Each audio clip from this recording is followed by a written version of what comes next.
എനിക്ക് ഞങ്ങൾ സുരേന്ദ്രൻ എപ്പോഴും ജയിക്കും. 100-101% ശോഭാ സുരേന്ദ്രൻ ജയിക്കും. എങ്കിലും BJPയുടെ ശക്തമായ ഒരു സ്ഥാനാർത്ഥിയാണ് ശോഭ. അതെ അത് മാറ്റി നിർത്താൻ കഴിയാത്തൊരു വ്യക്തി പ്രസ്ഥാനത്തിനോട് ആർക്കും മതിപ്പില്ലെങ്കിലും ആ വ്യക്തിയോട് ഒരു മമതയുണ്ട്. ശോഭ സാധ്യതയുണ്ട്.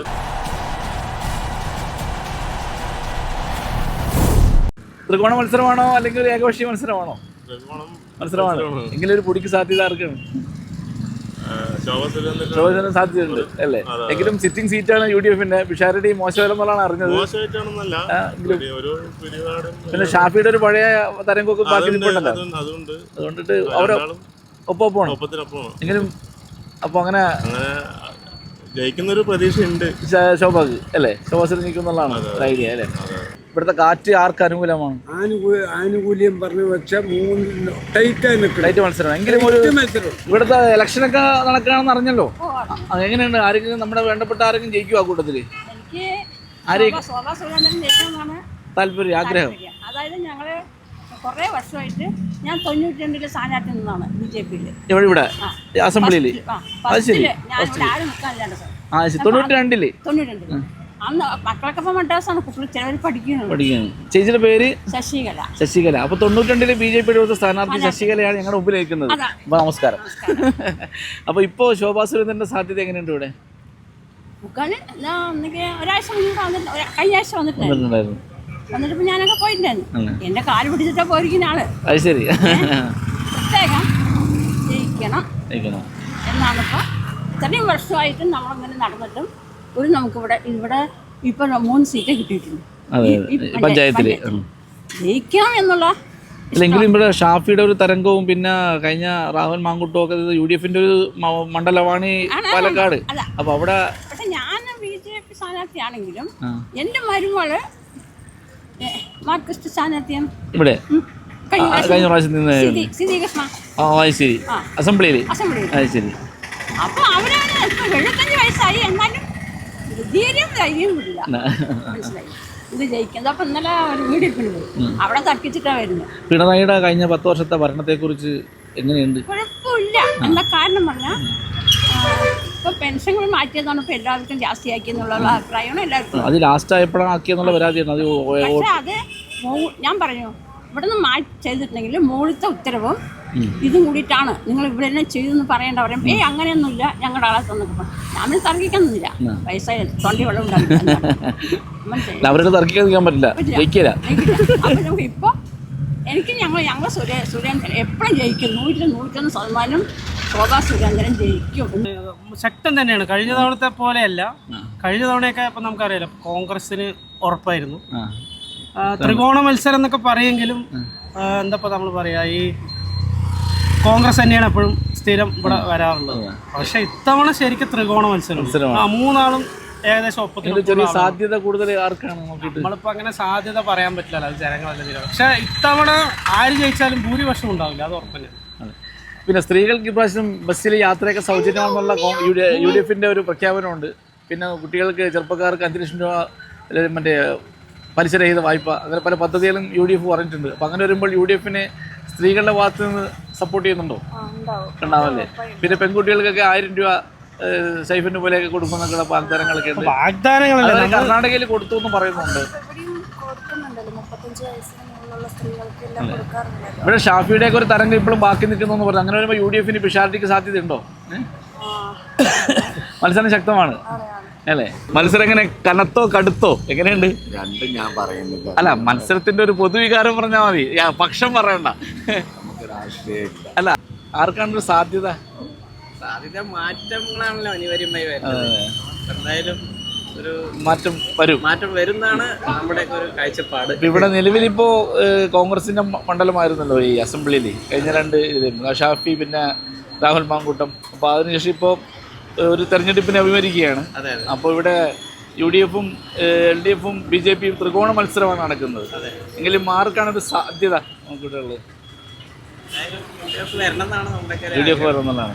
പിണറായി സർക്കാരിൻ്റെ കഴിഞ്ഞ 10 വർഷം കൊണ്ട് നമുക്ക് ഗുണമാണോ ദോഷമാണോ ഒരു സാധാരണ നമ്മുടെ നാട്ടുമ്പുറത്തുകാരൻ്റെ നിലയിൽ നമുക്കത് എങ്ങനെ കാണാൻ പറ്റുന്നു? എന്ത് പറയണു? അദ്ദേഹത്തിന്റെ ഭരണം? ഇപ്പോഴത്തെ ഒരു സാഹചര്യം നോക്കുകയാണെങ്കിൽ ഒരുപാട് ചൂഷണങ്ങളും ഒരുപാട് അക്രമങ്ങളും ഒക്കെ ഉണ്ടായല്ലേ? ഉണ്ടായി. അതിൽ ഒരുപാട് കാര്യങ്ങൾ അവരുടെ ഭരണത്തിലൂടെ നമ്മൾ മനസ്സിലാക്കി. അപ്പൊ ഇനി വരുന്ന ഒരു ഭരണം നല്ല രീതിയിൽ മുന്നോട്ട് പോട്ടെ, നല്ലൊരു ഗവൺമെന്റ് വരട്ടെ എന്നുള്ള ഒരു ആഗ്രഹമാണ് എല്ലാവർക്കും. എല്ലാവർക്കും. എങ്ങനെയുണ്ട് റസാഖിന്റെ വിജയസാധ്യത? ഈ പ്രാവശ്യം ഞങ്ങൾ തിരിച്ചു പിടിക്കുന്നതാണ്. ഈ റസാഖ് അണ്ണന്റെ പരിപാടിയായി ബന്ധപ്പെട്ട് പോകുന്നത് എല്ലാ മേഖലകളിലും അയാൾക്ക് ജനങ്ങളുടെ പിന്തുണ ആർജിച്ചുകൊണ്ടേ വരികയാണ്. നല്ല രീതിയിലുള്ളൊരു പ്രവർത്തനം അയാളുടെ ഭാഗത്തുനിന്ന് മറ്റു മേഖലകളിലെല്ലാം ചാരിറ്റി പ്രവർത്തനമായാലും മറ്റു പ്രവർത്തനങ്ങളിലായാലും നല്ല രീതിയിലുള്ള പ്രവർത്തനം അയാൾ നടത്തുന്നുണ്ട്. അതിൻ്റെ ഒരു വോട്ട് അയാൾക്ക് വ്യക്തിപരമായിട്ട് തന്നെ ചില വോട്ടുകൾ ക്യാൻവാസ് ചെയ്ത് പിടിക്കാൻ വേണ്ടി കഴിയും. അതോടൊപ്പം തന്നെ അത് വിജയസാധ്യത ഉണ്ട് എന്നാണ് എനിക്ക് അനുഭവം. എതിരാളികൾ രണ്ടും മോശമല്ല. മറ്റേ സിറ്റിംഗ് MLA പാർട്ടിയാണ് UDF. പിന്നെ ശോഭാ സുരേന്ദ്രൻ BJPയുടെ തീപ്പൊരി നേതാവ് കൂടിയാണ്. അപ്പോൾ ആ ഘട്ട മത്സരമാണ് നടക്കുന്നത്. അല്ല, ഘട്ട മത്സരം തന്നെയാണ് നടക്കുന്നത്. അതെന്ന് പറഞ്ഞാലും ഒരു ത്രികോണ മത്സരത്തിന്റെ ഒരു ഗോളൊന്നും ഇപ്പോൾ കാണുന്നില്ല. ഞങ്ങൾ പാലക്കാടിലെ ഇലക്ഷൻ ചൂടറിയാൻ വേണ്ടി വന്നതാണ്. എങ്ങനെയുണ്ട് ഇലക്ഷൻ? ചൂടായോ? ആണല്ലേ? എങ്ങനെയാണ് സാധ്യത? നമ്മളെ ഏത് മുന്നണിക്കാണ് ഇവിടെ? LDF ആണോ UDF ആണോ BJP ആണോ?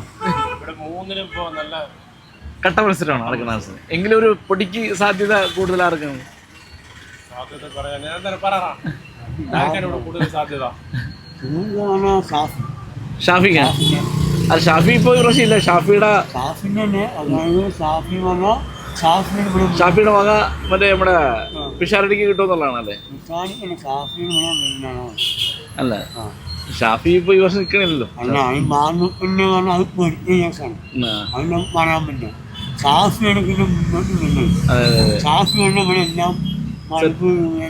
സെറ്റാക്കിയത് അല്ലേ? എല്ലാം ഷാഫിയുടെ ഒരു തരംഗമാണ് ഇപ്പോഴും നിൽക്കുന്നത്. അപ്പൊ അതിന്റെ ഗുണം അതിന് ശേഷം 3 ആൾക്കാർക്ക് ഉണ്ടാവും എന്നാണ് പറയുന്നത്. ശോഭാ സുരേന്ദ്രന്റെ പ്രവർത്തനം നല്ലൊരു സാധ്യത വല്ലതും ചർച്ച എന്നറിയാം. ഏതായാലും UDFന് തന്നെയാണ് സാധ്യത അല്ലേ? നമ്മുടെ പിഷാരടിക്ക്. എങ്ങനെയുണ്ട് ഇവിടുത്തെ ഇലക്ഷൻ? ചൂട് പിടിച്ചോ? നല്ല ചൂടാണ്. നല്ല ചൂടാണല്ലേ? പുറത്തും ഭാഗത്തും ഇലക്ഷന് മൊത്തം ചൂടാണ്. തണുപ്പുണ്ട്. എങ്കിലും കുറച്ച് കഴിയുമ്പോൾ അങ്ങോട്ട് കത്തി കയറും അല്ലേ? എന്തായാലും നല്ല മത്സരമാണ് നടക്കുന്നതാണ് പൊതുവെ അറിയാൻ പറ്റിയത്. 3 മണിക്കൂർ നല്ല മത്സരം നടക്കുന്നത്. എങ്കിലും ഒരു പൊടിക്ക് സാധ്യത നമുക്ക് ആർക്കാണെന്ന് പറയാൻ പറ്റില്ല. ഫസ്റ്റും സെക്കൻഡും BJP കോൺഗ്രസ് ഒപ്പത്തിനൊപ്പം നിൽക്കുകയാണ്. അവർ തമ്മിലാണ് മത്സരം. LDF പിക്ചറിലേ ഇല്ല. അങ്ങനെയല്ല, ടോപ്പ് മത്സരം അവർ തമ്മിലാണ് മത്സരങ്ങളല്ലേ? ശക്തമായ മത്സരം നടക്കുന്നത്. എങ്കിലും ഒരു പൊടിക്ക് സാധ്യത സാധ്യത നമ്മുടെ പൊളിറ്റിക്സ് അല്ല പറയുന്നത്. ഒരു സാധ്യത ആർക്കാണെന്നുള്ളത് പറയാൻ പറ്റും. ഒപ്പത്തിനൊപ്പത്തിൽ ലാസ്റ്റിൽ ഒരേ സമയം തോന്നുന്നല്ലേ? നല്ല മത്സരം നടക്കുന്നത്. നല്ല മത്സരമാണ്. ചൂടാണല്ലേ? ഇവിടുത്തെ രാഷ്ട്രീയവും ചൂടായിട്ടുണ്ടോ? ചൂടാണ്. പ്രചരണമൊക്കെ എങ്ങനെയുണ്ട്? എല്ലാവരും ശക്തമാണോ? അടിപൊളിയാണ്. എങ്കിലും ഇവിടുത്തെ ഇപ്പോഴത്തെ ഒരു സാധ്യത അനുസരിച്ചിട്ട് ആര് ജയിക്കാനാണ് സാധ്യത? അല്ല, എന്നാലും ഒരു നമ്മുടെ സാധ്യത പറയാലോ. ഇപ്പൊ നമുക്ക് വ്യക്തിപരമായിട്ട് പാർട്ടിയൊക്കെ ഉണ്ടെങ്കിലും നമുക്കൊരു സാധ്യത ആർക്കാണ് ഇവിടെ കൂടുതൽ? കോൺഗ്രസ് ജയിക്കണം. കോൺഗ്രസ് ഭരണം വന്നം. അപ്പൊ നമുക്ക് കഴിഞ്ഞ 10 വർഷം പിണറായിയുടെ സർക്കാരായിരുന്നു. വലിയ ഗുണമില്ല എന്നുള്ളതാണ് അല്ലേ? അപ്പൊ BJP തന്നെ വരണം. പക്ഷെ വരും എന്നുള്ള ഒരു പ്രതീക്ഷയുണ്ട്. വരുമോന്ന് അറിയില്ല. ഇവിടെ വരണമെന്നുണ്ട്. BJPക്കാണ് മുൻഗണന ഇവിടെ പറയുന്നത്. എങ്കിലും പക്ഷെ ഇപ്പോ BJPക്ക് ഒരു ഭൂരിപക്ഷം കിട്ടാൻ സാധ്യതയില്ലല്ലോ കേരളത്തിൽ. ഇല്ല. പക്ഷെ പാലക്കാട് പിടിക്കണമെന്നുണ്ട്. ഉണ്ടല്ലേ? ഭരണത്തിലിപ്പോ 1-2 സീറ്റ് BJPക്കാണെന്ന് വെച്ചാൽ പോലും ഭരണത്തിൽ ഇപ്പോ UDF വന്നോന്നാണ് നമ്മുടെ ഒരു അഭിപ്രായം അല്ലേ? പിണറായി മാറണം. പിണറായി എത്ര വെറുക്കപ്പെട്ട ഭരണമായിരുന്നു അല്ലേ? ഓക്കെ, ഒരുപാടല്ലേ? ഒരുപാട് നമുക്ക് ഇഷ്ടപ്പെടാത്ത ഭരണമായിരുന്നു. അത് മാറ്റം വരണം. അപ്പോൾ UDF അധികാരത്തിൽ വരണം. ഓക്കെ, ഇവിടെ മത്സരം ശക്തമാണ്. ചെറിയ സാധ്യത ശോഭ കാണുന്നുള്ളതാണ് അല്ലേ? ഇവിടുത്തെ പൊതുവെ ഇലക്ഷൻ ചൂട് എങ്ങനെ ഇരിക്കും? മത്സരം ശക്തമായ ആണല്ലേ? എങ്ങനെയാണ് ഇവിടുത്തെ സാധ്യത ആർക്കാണ്? സാധ്യത പറഞ്ഞാൽ നമ്മളെ ഇടതുപക്ഷത്തിനാണ് സാധ്യത. അതെ, റസാഖിന്. പക്ഷെ റസാഖ് കഴിഞ്ഞ 2 വർഷവും കഴിഞ്ഞ പ്രാവശ്യങ്ങളിലേക്ക് UDF ഫോണിലൂടെ ജയിച്ചേക്കുന്നത്. പിന്നെ ഷാഫിയുടെ ഒരു പഴയ തരംഗമൊക്കെ ഇവിടെ ബാലൻസ് നിൽക്കണില്ലേ? അപ്പോൾ ഒരു സാധ്യത പിഷാരടിക്ക് ഉണ്ടെന്നതും കേൾക്കുന്നുണ്ട്. പിന്നെ ശോഭാ സുരേന്ദ്രൻ മോശമല്ല. അപ്പോൾ അതിനിടയിൽ വരുന്നത്. അപ്പോൾ നമ്മുടെ അഭിപ്രായത്തിൽ ഇവിടെ LDF ജയിക്കും എന്നുള്ളതാണ്. പിണറായിയുടെ ഭരണം നന്നായിരുന്നോ? അയാളുടെ ഭരണം നല്ലതാണ്. പക്ഷെ മുകളിൽ കിട്ടാത്തതുകൊണ്ട് നമ്മൾ ആരെയും പറയാൻ പറ്റില്ലല്ലോ. മുകളിൽ അവരുമായി താഴെ അതിപ്പോ നമുക്ക് തന്നെ നോക്കി അറിയുന്നതാണ്. ഇലക്ഷൻ 3-4 തവണയായിട്ട് ഇപ്പോൾ UDF കോൺഗ്രസിൻ്റെ ആൾക്കാരെ ഷാഫി പറമ്പിൽ തൊട്ട് നമ്മുടെ മാണി ശ്രീകണ്ഠൻ പിന്നെ രാഹുൽ ഉപതെരഞ്ഞെടുപ്പ് പഞ്ചായത്തിൻ്റെ ഇതിൽ വന്നത് എല്ലാം UDF തരംഗം. പക്ഷേ എങ്കിൽ ഇവിടെ മാർക്സിസ്റ്റ് പാർട്ടിയുടെ ഒരു ഏരിയ ആണ് ഇവിടെ അല്ലേ. പിന്നെ മൊത്തത്തിൽ ഒരു UDF അനുകൂലമായ ചുറ്റുപാടൊക്കെ. എങ്കിലും BJPയുടെ ശക്തമായ ഒരു സ്ഥാനാർത്ഥിയാണ് ശോഭ. അതെ അത് മാറ്റി നിർത്താൻ കഴിയാത്തൊരു വ്യക്തി പ്രസ്ഥാനത്തിനോട് ആർക്കും പതിപ്പില്ലെങ്കിലും ആ വ്യക്തിയോട് ഒരു മമതയുണ്ട്. ഏതായാലും സാധ്യത UDFനാണ്.